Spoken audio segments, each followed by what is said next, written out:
Suarane bojoku apik ora, Truk? Apik. Sip tenan.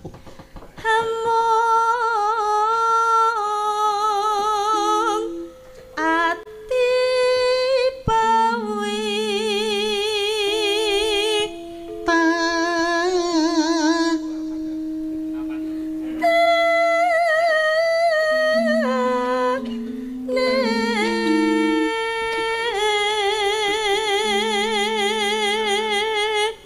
Bu Wahyu. dalem Sesuk-esuk kowe langsung sekolah apa piye? mboten Lah, mboten sios iya alhamdulillah.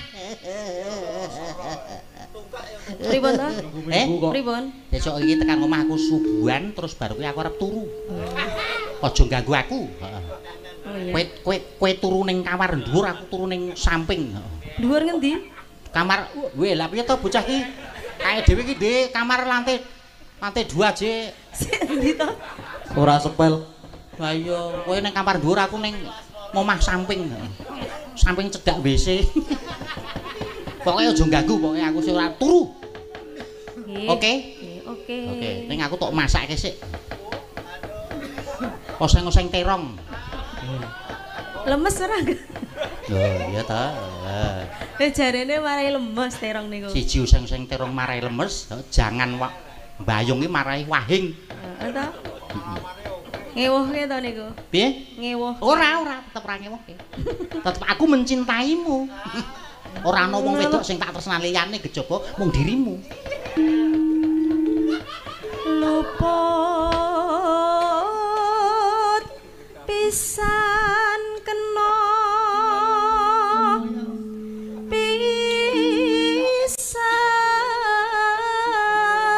pisan yen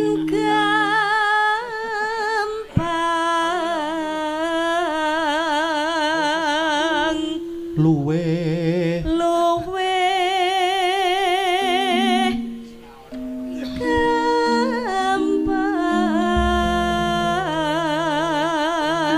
gampang Apik to, Truk? Apik.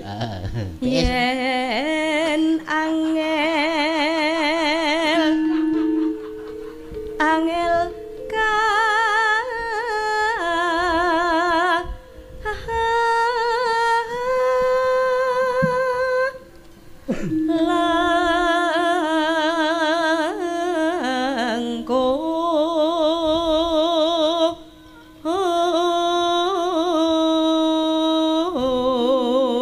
langkung Tan.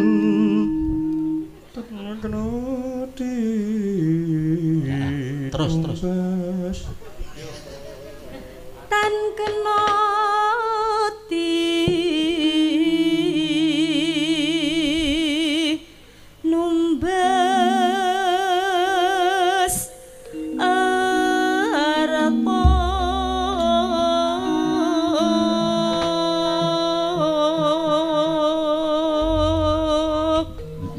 Monggo dilanggamke Bu Wahyu. Sing langut Aku kok mambu mendoan ya.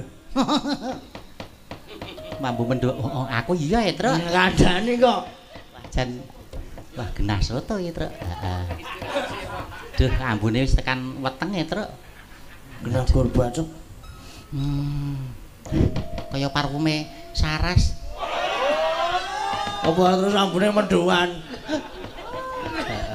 Nyebat-nyebut suara Saras ini masalah. Monggo Bu Wahyu. Alhamdulillah. Matur nuwun Bu Wahyu. Sami-sami. Doa kagem Bapak sing kagungan gawe, monggo. Nggih, Pak Kentri Basuki dan keluarga. doa kagem Pak Kendri Basuki sekeluarga Heeh. kalian sedaya mawon ingkang wonten mriki mugi-mugi tansah pinaringan sehat, Amin. bagas waras, Amin. rezeki banyu mili. Amin. Terus napa meneh nggih? Sukses selalu, sehat selalu. Matur Amin. nuwun nggih. Terima kasih Bu Wahyu. Aduh, lele mlaku temenake. Kaya bebek ngepet.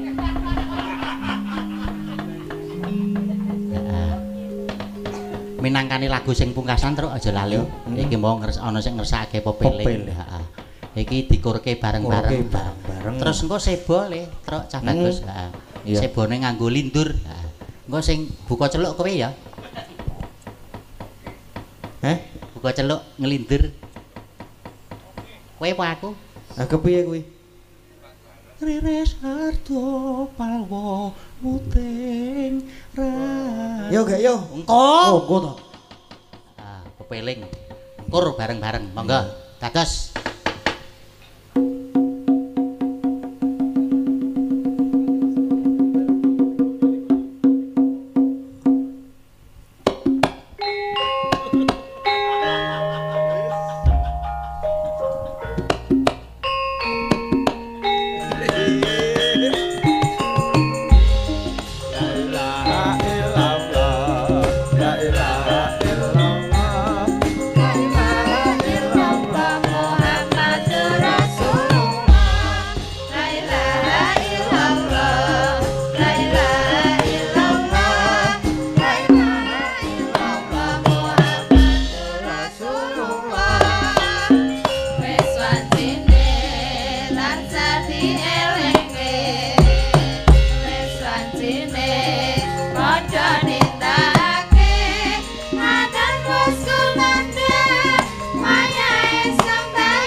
Alhamdulillahirabbil alamin truk kabeh-kabeh wis dipinangkani muga-muga lejar penggalihe. Kula minangka dados badal wakilipun kanca-kanca wonten lepat ngungging Samudra Pangaksami. Ana informasi, Truk. Kepiye? Iki ana HP sik ketinggal. Heeh. Wis. Sing ketinggalan iki mengke HP-ne ten Gambang. Kayak Gambang ngono. Disebani, heeh. Iya. Kae Ndara Kresna, heeh. Nunggu rawe bapak, Heeh. Riris harta palwonuting ranu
alon tata lenggahira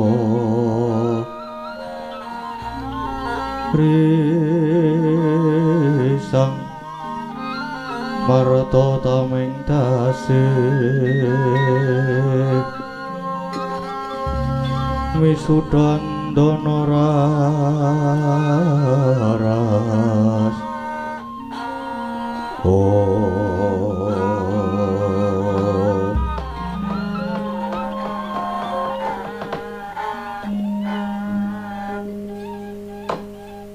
Ndara. Ndara sinuwun Prabu Kresna. Ana apa Nara Garing? Ngaten lho. Kula niku ajeng tanglet. Bapak niku pamit lunga teng pundi to, Ndara? Bapakmu ya Yai Kakang Semar mau pamit karo aku nanging aku ya ora ngerti. Kosek iki gapite mlethek Garing. Aku ya ora ngerti nendi lungane Kakang Semar. Wo. Dados bapak lunga pamit neng boten apa jenenge? Menehi keterangan. Keterangan kepiye to, Krek? Saune-unine to. Menengo wae kowe iki tapuk. Narkis ya kira-kira iki Garing iki. Ya, pancen bapakmu lunga ning ora menehi keterangan. Lah terus jenengan mau teng homestay ngapa? Oh, lah aku nyetel Mbah Parman. Anggere wis muni motor nang rakyat pate. Wah, jenengan iku wah ya apik iki kresnane iki. Seneng aku nek ngene iki kresnane. Terus niki pripun niki ajengan? Lho. Ora usah bingung to Nala Garing. Wis ngerti dhewe to. Nek bapakmu ya Kakang Semar kuwi pamit mesti mengko bali. Lah nggih iki genah nek pamit terus bali. Anggere ditenek nek ya bali nek bapak niku ki. Wong nek sangu ya mung 20.000. 20.000 iki gayane jajake kancane. Ayo kelis lentek. Nala Garing Petruk apa dene Bagong pripun wonten dawuh?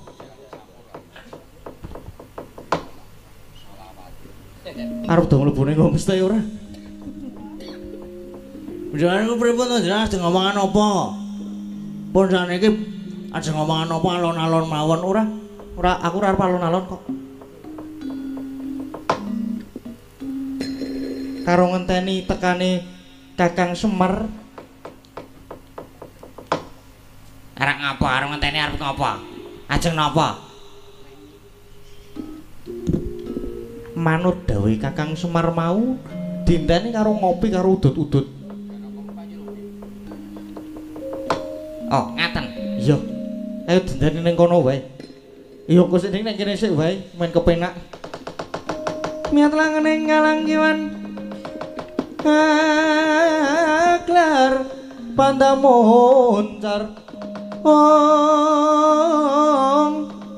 Tinon ler kekonang surem sorote tan padang kasolan pajaring purnameng gagono dasari mangsa katiga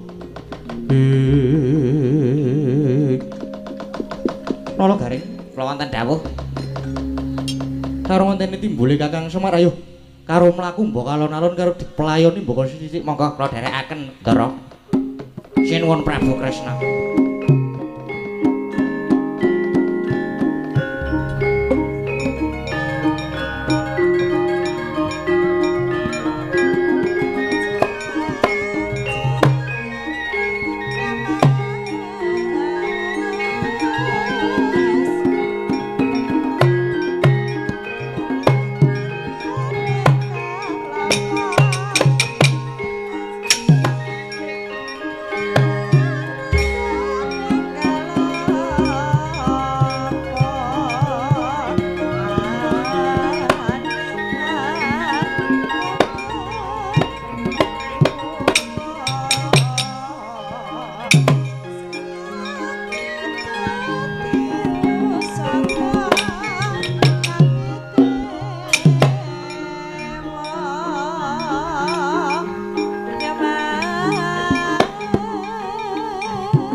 Meraina semebang yang haruna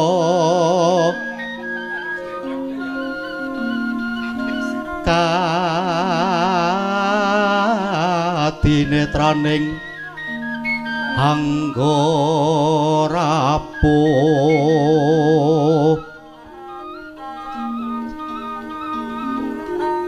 sabdaning kukila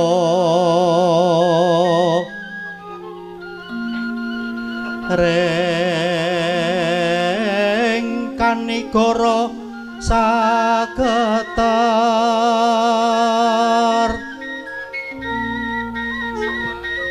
Om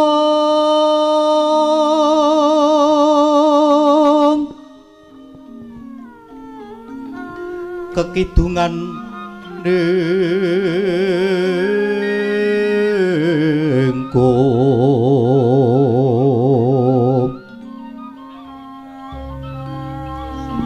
ler wuwu sing bini panca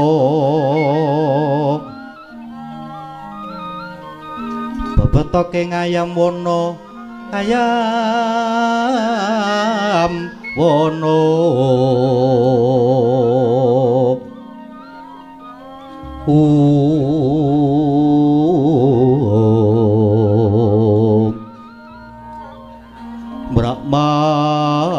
manguwuh ing pagakan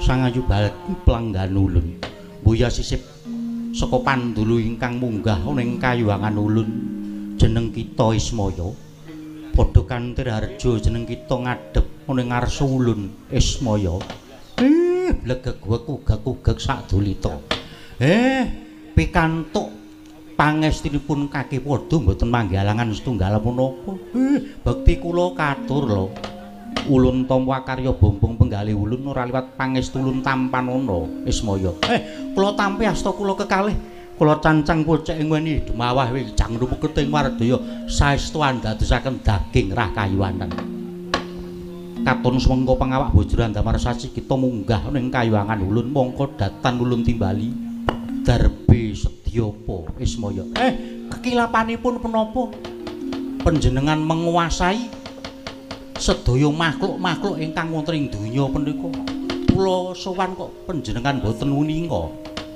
ibarat ulun gawe cangkreman mboyak ulun batang pribadi niki ngaten kula niku gadah gegayuhan pengin bangun pesanggrahan supados mangkenipun slamet wilujeng laris kathah ingkang samya sanggrah cantrik-cantrik kula menika kathah ingkang samya remen nanging kok panggiri godhanipun kathah sanget pramila kula nyuwun kawelasan dhateng panjenengan kula nyuwun dawuh Ismaya wonten dawuh lelakon monadili mung dilakoni kabeh kuwi mau bakal bisa nampa katrangan kang gemathok ulun paringi purba kelawan wasesa kelawan jeneng kita mbangun pesanggrahan kok wonten sambi kalaning marga kuwi pacobaning urip kalamun kita bisa mbingkas pacoban ateges kanugrahan semanding marang jeneng kita Ismaya rikat lampahing rata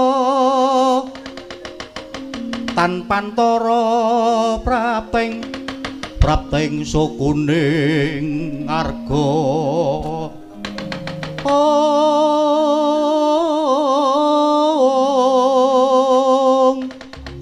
Eram kang tuminggal dendeng saengga praja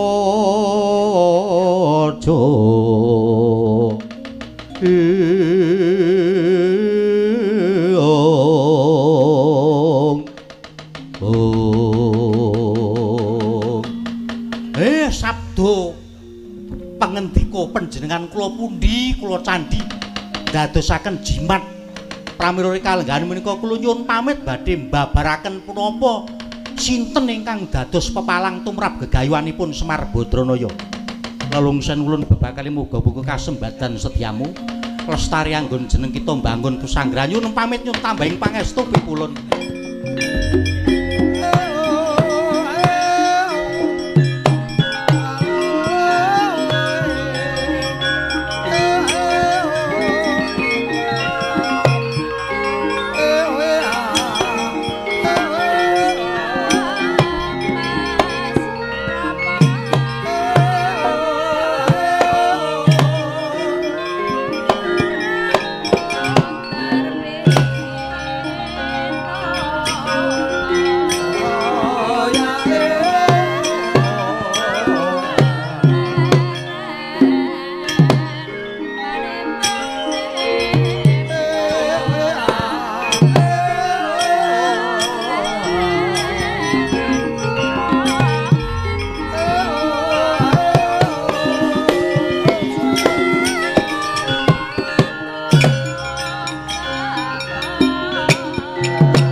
Padha rusak padulan karang kajempul goleki Semar Legi.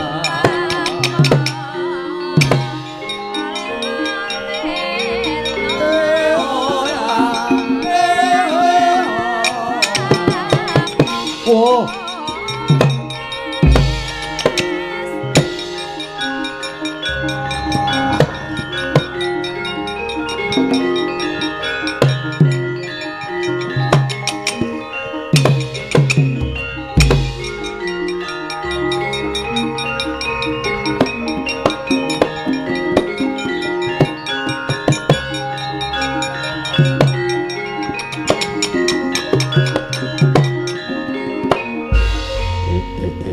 iki sapa wani nyegat lakuku arep boyong Kyai Semar. Aku Ki Semar. Kowe sapa? Aku sapa mau kowe? Pokoke yaksa ngono ki garine. Rudra yaksa aku. Ayo kowe Kyai Semar gelem tak boyong ning negaraku apa ora? Wani boyong karo aku wani wae. Nek aku ora gelem diboyong, wah tak rada paripaksa. Ayo. Apa rumangsamu Semar ki ora ngerti karo kowe? Apa rumangsamu Semar ora ngerti kowe ki sapa? Ayo kowe Bathara, kowe lak ya kala to. Walah dalah.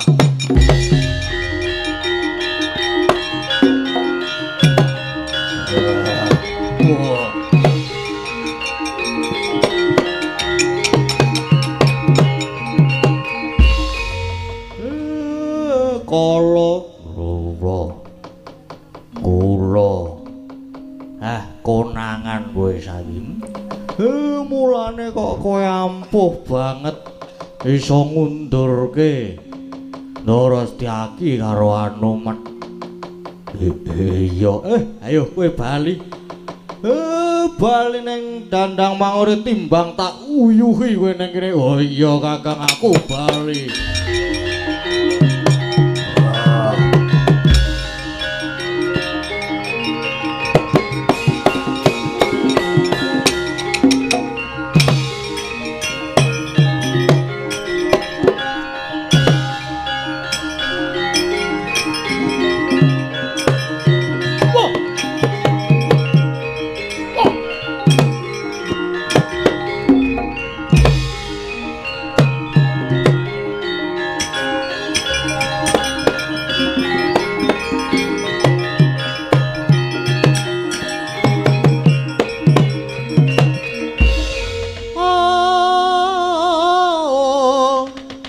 Sigra bala kang tumingal tampa prang samya medali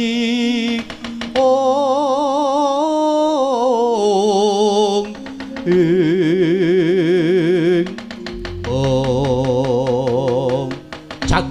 Ayo Bathara, Semar Badranaya.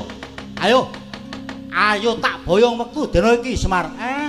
Patihmu wis badar lah kok kowe sik guyu lakak-lakak. Ganti apa ora? Tak idoni ora ganti. Waduh.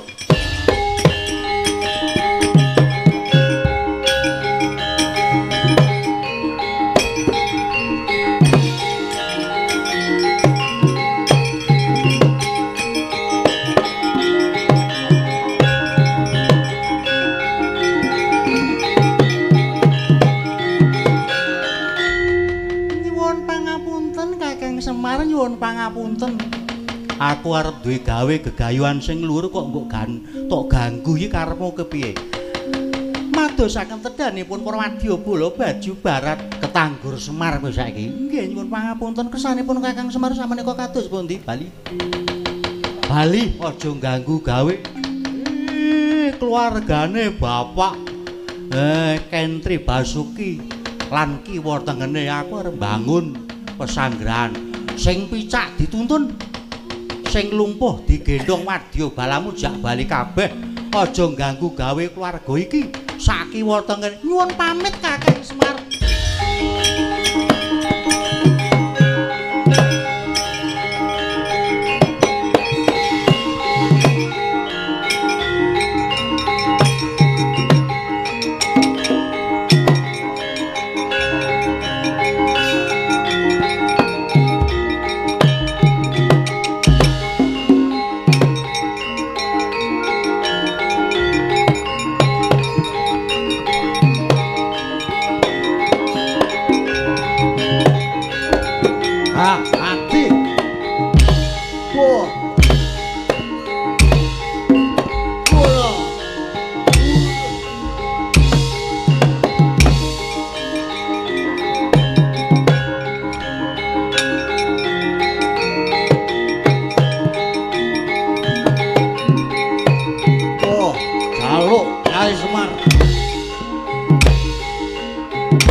Semar bangun pesanggrahan sampun paripurna, sampun sumilak wonten sampun padhang kahanan menika. Wonten lepatipun nyuwun gunging samudra pangaksami mugi-mugi dados sarana tumurinipun kanugrahan.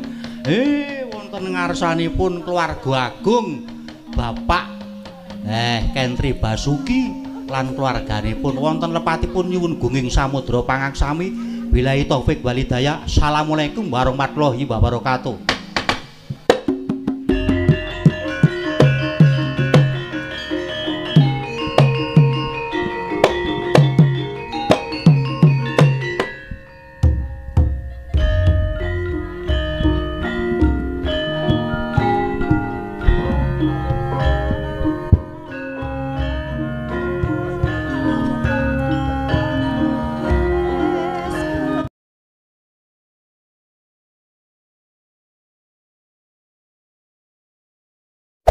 Hey there. Subscribe to my channel. And also press this bell icon.